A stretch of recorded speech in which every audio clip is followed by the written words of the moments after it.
Hey, girl. Hey, girl. How are you?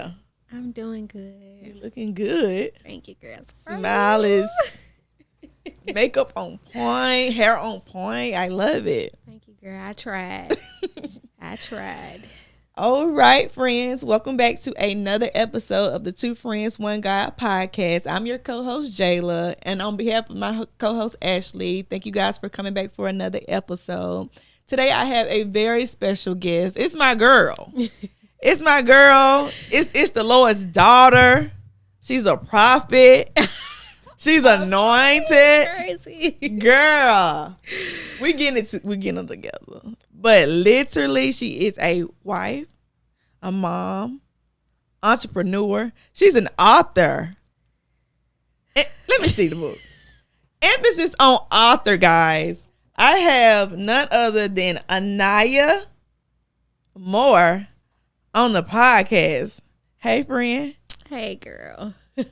Listen, we gonna get into some stuff, y'all. Rediscovering Me, a postpartum journal. I love it.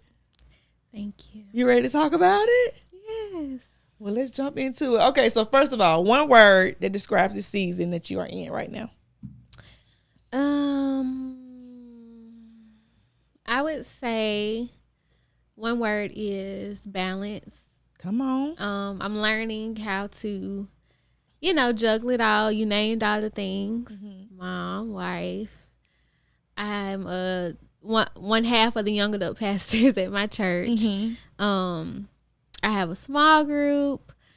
And just, I'm an entrepreneur. I forgot. I have a lash business, so I do that. And then just the day-to-day things. I'm learning how to balance it all. Yeah.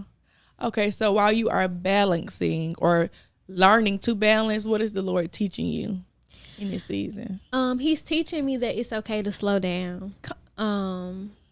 Because I'm so used to a fast pace, like always doing something. Yeah. But I think that especially having children, having two kids back to back, so I basically had 2 maternity leaves. Yeah.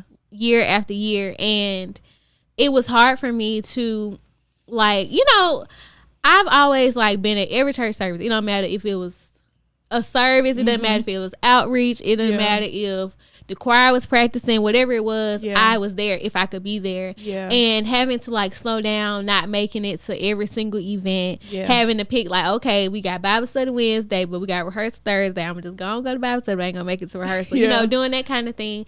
It's been hard. Yeah. Just realizing that it's okay. Yeah. It's okay to slow down. And I think sometimes too, we think that God looks for our performance. He looks to check, okay, of course he wants us to be faithful. Don't get me wrong. But I think that I've been learning that it's okay to slow down. It's okay if I don't make it this time. Yeah. It's okay if I'm not taking 50 clients a week. Yeah. It's okay to slow down because it's only a season. That is so, that's the word. It's only a season. It's only a season and it's going to change. Yeah.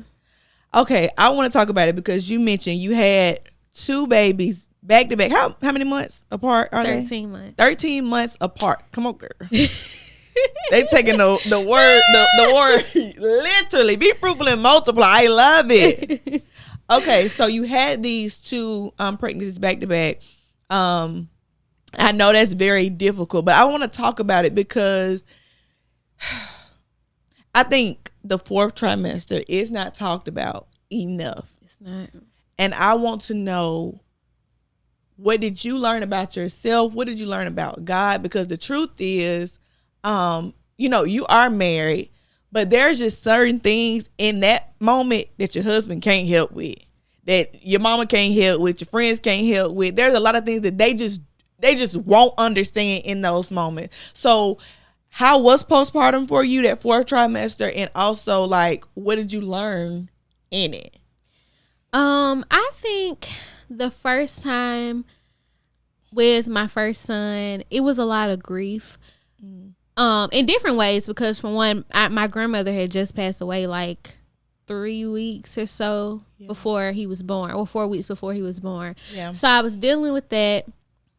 And then I grieved my my perfect labor and delivery, you know, what you expect birth to be like. Mine was like total opposite. So I kind of like grieved that. Yeah. And then I feel like I grieved my old self. Like, even though I was so happy, like I was like overjoyed, like to be a first time mom, the baby cuddle, I just couldn't stop taking pictures of him, all the things. Yeah. But I think that like sometimes looking at old pictures of myself would kind of trigger me, because I'm like, dang, like she's gone. Like, you know, like it's bittersweet, because being a mother is something that I've always looked forward to. Yeah. Like, I've always just wanted to be a mom. Yeah. And it came, and I didn't realize how much of me would change. Like, I didn't realize, like, okay, like, if you just think about the physical stuff, like, how your clothes fit is different. You can't wear the same stuff that you used to wear. Yeah. And then just like what you are worried about now, like the thinking about like, ooh, I hope my baby, you know what I'm saying? Like when you first have a child, you checking every 5 seconds, make sure they breathe.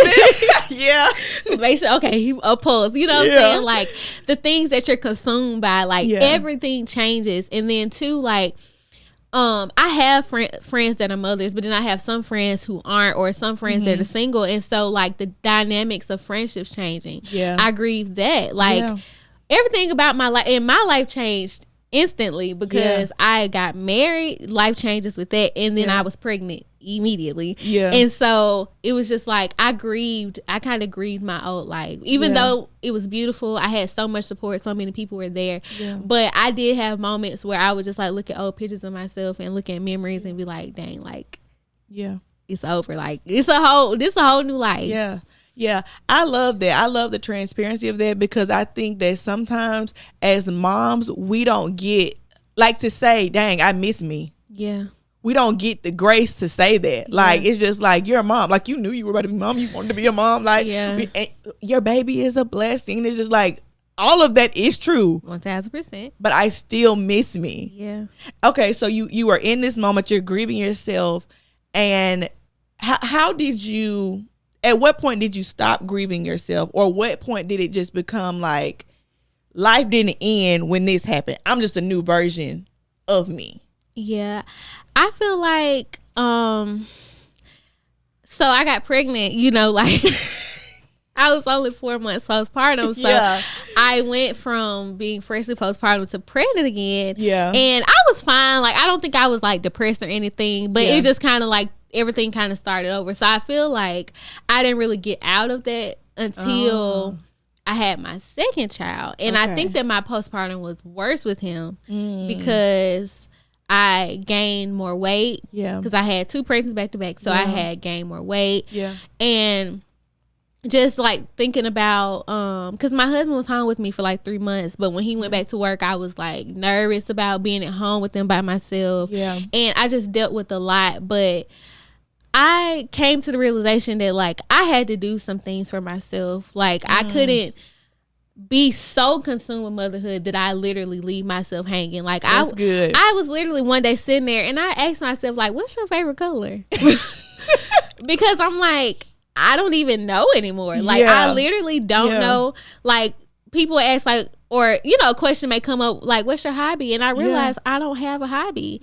And so in those moments and asking myself those questions, I realized, okay, I got to make a change. I am a mother. Yeah. But I'm still myself. Like I have to do some things. Like I went ahead and started losing weight. Yeah. When we did a fast in January, whatever the requirements were, I said, okay, I'm going to keep this up so that I can lose weight, so that I can feel better and feel like more of myself. I know that I will never technically be the me that I was before kids, because it's life. But I've realized that I have to do some things to myself, losing weight, finding things to do that I like to do, and things for just me. Watering my friendships has been a big thing. Like like when we went out to eat, and you know, I went on my first like girls trip in February, and that was so refreshing for me because I had time to just be myself. Like I didn't have to be nobody mama. Yeah. Even though I love being the mama. Yeah. But I didn't have to be a mother. I could just be myself. Yeah.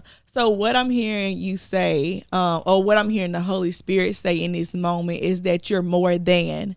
So you're more than a mom, you're more than a daughter, you're more than a friend. Like you're more than all of those things. And I think that we don't have we get so consumed by our titles and by like the things that we have to do that we forget to just actually be more than that. Like, I need a hobby. People don't think about that. To ask yourself, what is my favorite color? Like, that's like, you think that's, most people probably think like, oh, I know my favorite color. But when you're in a point where you just like, I don't know anything about myself right now. Yeah. I think that is hard, but I think it's a beautiful place to be, because it's almost like getting back on the potter's wheel and letting him create something new inside of you and something beautiful. Let me tell you something. I think that leaning into the fact that I'm still a daughter is what really got me through, because you know, being a wife and being a mom, of course I depend on my husband, but they depend on me a lot for a lot of things. Yeah. And so I was just like, you know, I feel like I needed to lean. You know, I want to be a child. I just want to lay down. I want someone to take care of me. And I think that that's something that the Lord has still been ministering to me, that you are a daughter. Like, you are my daughter. Before you're a wife, before you're a mom, before you're a young adult pastor, before you're an entrepreneur, you are my daughter. Yeah. That's so good. So I just thought about it again. And I actually wanted, it's crazy how the Holy Spirit works. I think we need to set the foundation for that. But when you just said that the Lord is reminding you that you are his before you're anybody's, I think that that has been a recurring theme in your life. The things that you've shared with me, it's like the Lord has been constantly proving himself to you, that you belong to him, and he's going to take care of you. He's going to take care of your family. Like, child, I just got married. I'm pregnant real quick. And it's just like, calm down, because I got you. And so I kind of want to touch on it, because I think that it'll help people, especially young moms, but also young wives, and that it happens quickly. So let's talk about the good stuff, like the whole testimony of the Lord beginning to prove himself to you with the marriage before you even had the kids. Okay. Well, in the year of 2022, the Lord began to speak to me, and well, it was like signs. Like, I was seeing a triple number, which was 222. And you know, I'm not superstitious. I don't do all the astrology, all that stuff. So I wasn't looking too deep into it, but I kept seeing it. And then I heard the Lord say Genesis 2:22. And so in that scripture, it's talking about Adam and Eve and when they became one flesh and all the things. And so I'm like, Lord, what are you saying? And I kept seeing the scripture, and I kept seeing things pertaining to marriage. And so the Lord was revealing to me that it was the year for me to get married. Yeah. And so at this point, I was still staying at home. My husband was still at home. You know, I had my business. My business was booming and all, but I wasn't doing it. I wasn't like making any plans of like, okay, I need to be saving up this much. I'm naturally a saver, so I had money saved, but you know, I wasn't prepared to be getting married in the same year. And so, you know, it was just me and God on that one, because I wasn't sharing it with anybody. This wasn't a thing that I was calling everybody, telling them, child, the Lord told me, or what do you think this means? Because I was sure about what the Lord told me, and I didn't want anyone to discourage me about what he said. That's good. So I kept it hush. I probably told a friend. And that was my best friend. And then, you know, my mama eventually knew. Tell them how your mama eventually knew, Naya. So, I want y'all to hear, what I want y'all to get from this is the faith and obedience. But go ahead. So it was, I think, in April. So the Lord spoke this it was like December, January. Then in April, I ordered a wedding dress. And it was off some kind of, you know, foreign risky website. And you know, I was just, I don't know, y'all, I really don't know what I was doing. I was just doing stuff. And I ordered it, and it took like a month to come, because you know, it was from far away. But when it got here, I tried it on, I showed it to my mama, and she was just kind of like laughing and shaking her head, and I made sure I could shout in it. I was standing in the mirror like and I just hung it up in the closet, and that was it. Nobody knew. I just had a dress. I ain't got no ring. I don't have a date. I don't have anything but a word, and that's all I had. And it was enough for me.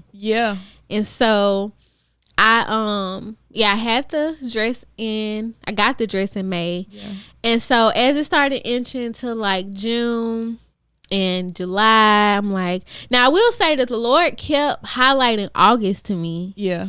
And so I was wondering, I'm like, I thought that maybe we would get married in August, but you know, like I said, it was getting close to August. I'm like, nothing's happening. When I say nothing, I mean nothing is happening. Yeah. But then someone ended up prophesying to me. I think it was in July or no, it was in June. Yeah. And they were just saying how the Lord is saying that it's time for you and your boyfriend to get married. And they were like, the Lord is saying to have a wedding, because I know y'all want to elope, because we were thinking about when we did get married, we were thinking about eloping because we were like, oh, money, you know, we'll just do something small. But the prophet said, the Lord said to do a wedding because he was going to use that to give to us and to give it to our bosom. And the word that I kept getting from multiple people was to tell my husband, don't worry about provision because the Lord is going to take care of y'all. Yeah. And so it wasn't looking like it. We was just, you know, sitting there, you know, just like, okay. But in August, I had no idea, but my husband had planned a whole engagement. Yeah. And he proposed to me on August 6th of 2022. Yeah. And then 3 months later, we planned the wedding, a big wedding in 3 months. Yeah. I had 6 bridesmaids. We did the whole thing in 3 months. And we got married on November 12th of that year. Yeah. And during that time, like when I tell y'all, people would randomly just cash up us $1,000. People would just randomly say, oh, I'm going to pay for this. I'm going to pay for that. I'm going to do this for y'all. I'm going to do that. When I tell you that people came from everywhere to give to us. And then not just that, but after we got married in December of that year, a man from my church got up saying that the Lord, you know, laid it on his heart to bless a young man at the church. And I was so excited to hear who he was going to say, because I definitely wasn't thinking that it was my husband. Yeah. And then when he called his name, I was literally laid out on the floor, because when I tell y'all, those people sold. Yeah. Like, so into us. They gave us a check for our rent. We had just got our apartment. They gave us a check for our rent. Yeah. They gave us another check for bills. And people just began to cash up us. And I was just so in awe of God, because I'm like, Lord, like, you had already done enough. Yeah. Uh-huh. And here you go, just doing more and more and more. And then when I found out I already found out I was pregnant when they did that. That was on Christmas Day. I found out I was pregnant like December 5th. Yeah. And so I was really like, just like, Lord, I was already trying to figure out like how we was going to do this as a married couple. And now we factoring in a baby. But when I tell you. Yes. Still to this day, the Lord is taking care of us. I mean. Yeah. Still. So when you were talking and you said the Lord kept doing more and more, it just reminded me of when I just said, like, you're more than, but the Lord just told me that he's more than. Like, I think we try to put God in the box. Like, okay, God, you said I'm gonna get married. Okay, so you're gonna do that, Lord. All right. Okay, so now I'm pregnant, Lord. Wait a minute. You didn't say that was on the bingo card. You didn't add that there. And we kind of get afraid, and it's like, okay, God, I know you did this thing, but I'm not sure if you can do this too. And the Lord is just reminding us as his daughters, sons, whatever, that he's more than what we think he is. He's more than that. He's greater than that. He's able to take care of us. And say, you just said you found out you was pregnant December 5th, December 25th. They blessed you at church. Mm-hmm. I think what's so funny, I was watching, I'm going to tag her YouTube down below, but I was watching the YouTube and I literally was crying. I was crying because it just reminded me of the faithfulness of God. Like, God, it's been making me cry now. God is so faithful, and he's so intentional about, I don't know why I am about to cry. Let it out, sister. He is so intentional about his children. Like, he really, when he say, if I can dress the lilies in the field. I've seen it for myself. Evidence.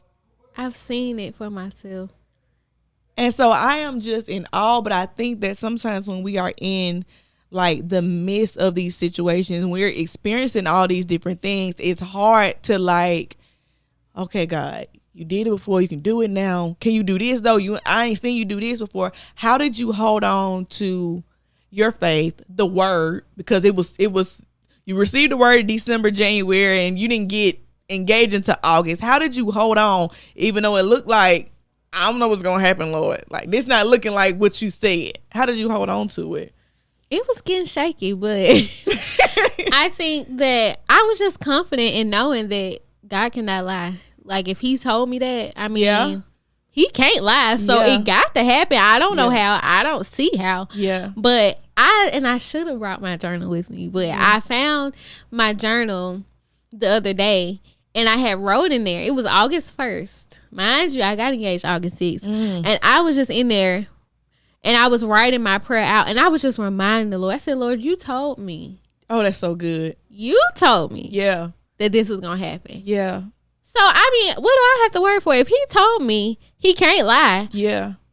All I could do was stand still and know. That is so good. Stand still and know. That is so good, because you know how people say, don't question God. Don't. Yeah. And I don't know. I have a few questions sometimes. Come on and tell the truth. I got questions too, baby, because wait a minute. Lord, why? Why? Yes. And I love that you said that you were reminding God, like, God, this is your word. Like, I didn't come up with this. This is your word. So in those moments, so you wrote that August 1st, got engaged August 6th, married November 12th, found out you pregnant December 5th. I got to remember the date. Let me tell you why I need to remember the dates, baby, because I'm believing that the same grace is going to be quickly. So you found out you pregnant December 5th. God proves itself again, but after all of this, you experience all of these different postpartum and trying to rediscover yourself, trying to come into who Aniyah is in this season. Was all of that shaky? Was it scary? Did you, like, what practical tips did you have, or practical things that you did you do in those moments after all of this stuff has come and happened? Well, I would say for one, I got in my word. Emphasis on, I think we be skipping. I got in my word because, you know, it seems so cliche. Yeah. It seems so cliche. Be the last thing we do sometimes. It's always the last resort when it should be the first. Like, after you done tried everything else, and you done fell out in the floor and you done almost lost your mind, then you decide, oh yeah, the Bible. Nah, I have a story because I almost lost mine for real, and then picked up the Bible after the fact. Go ahead, sister. Go ahead. Pick up that word. Come on. Because a lot of times we think, you know, in those moments you feel lost and you feel like, I don't know what to do. Yeah. And you feel like God ain't speaking to you, but you ain't picked up your Bible. That's how he speaks. Ooh. Open it up. Ooh. Pray. Say, Lord, allow these words to come alive, because the word is alive. And he is his word. That is good, Aniyah. Get in that book. Get in that book. Get in that book. Get in that book. Okay, so you got in that book, and then you wrote this book. You so silly. You wrote this book. I want to talk about it, because how was this birth? Like, at what stage of you to seeing God move, God is still showing, he's still proving, and then you do write this? I just, being that I've been a postpartum mom twice back to back, I just felt like I didn't see much of, you know, postpartum journals and things that necessarily catered to the postpartum mom, because I don't know, it's such a different season. Like, those months after you have a baby is so different, is the best way that I can explain it. It's so different. Like, you're just really trying to find your way. You're trying not to drown, because emphasis when it comes to the feeding the baby, the waking up every few hours, all the things, and just trying to literally survive. It's a lot. It can be a lot. And I just wanted to create something where women, and not just moms who just had a baby, because there are moms who've had a baby a year ago, 2 years ago, 3 years ago, that still need that outlet to really get it out. Because like I said, postpartum, it can be strange. Yeah. It can really be strange. Yeah. And I know that there are moms who might have a 4 or 5 year old that still need to like, okay, let me work through, because people don't talk about how traumatic some people's birth experiences are. Yeah. Mm-hmm. Because for me, especially that first time, I was a first time mom. I expected to go in there, push one time, and glory. Yeah. Yeah. And it was total opposite. Yeah. Like my birthing experience that first time was not good. Yeah. And then my baby went to the NICU after. So I feel like I really dealt with like a little birthing trauma. Like I was really triggered by even the memory of how it all played out, like the fear and anxiety that I felt, you know, when things were just not going right. And so I just wanted to create a journal for women to work through that. Like, because the journal prompts, they're very specific. Like how do you feel about your birthing experience? Yeah. What emotions do you feel when you think about that? Yeah.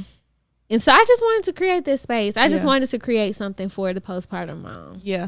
I love that. Number one, because I dealt with postpartum, and I'm happy you said, you know, people think that postpartum is like the first 12 weeks after you had a baby. Baby, I was suffering for the whole first year. Yeah. I was going through it. Yeah. You hear me? And I wish that I had something like this, because literally I was just trying to survive. Yeah. Like, if I can just make it to the end of the day, she'll go to sleep at nighttime. Maybe I can get some sleep. I was just trying to survive. And I don't think we have a lot of outlets because people think it's just such a glorious time, which it is. You have a new baby. However, not only do you have to wake up and feed, changing diapers, I was actually trying to heal. My body was trying to heal, hurting every which way. That's another thing. You come home having to be superwoman. Yes. After, for me, having my body cut open. Yeah. Twice. Yeah. I had 2 C-sections. Yeah. And so having to come home and figure all this stuff out while you're in pain, it's a lot. Yeah, it is. It's a lot. It is. But don't shout me now. Oh. Oh, you have done it. Naya, I am proud of you. I really am proud of you. Listen, I don't got time for these tears today. I am proud of you, because I think that as moms, we just get people just had a stigma like the mama gonna figure it out. Yeah. Period. Regardless, whether you are a wife or a single mom, whatever, it's just like a stigma that we are going to figure it out no matter what. And so I'm proud of you that not only did you figure it out, but you let the Lord do it with you. Yeah. Number one. But I'm proud of you also because you didn't just heal and just leave it there, but you healed and then you have something to give to other people. And I think that that's the most beautiful thing about going through trauma, experiencing things, that we have to take our stories. Our testimony is not for us. Yeah. It's really for someone else. Yeah. And so I love that you did this. I love that you created this. I love you. I'm so proud of you. And y'all, Layla, don't do it. Listen. I am going to put this book, the Amazon link, in it. I really want you all to go and support, no matter where you are in your postpartum timeline. I think that this book would help you. This journal will help you just kind of get through it. Mm-hmm. Like, no matter what, because baby, I'm in them terrible twos right now, and I might need to go and reflect, because Lord.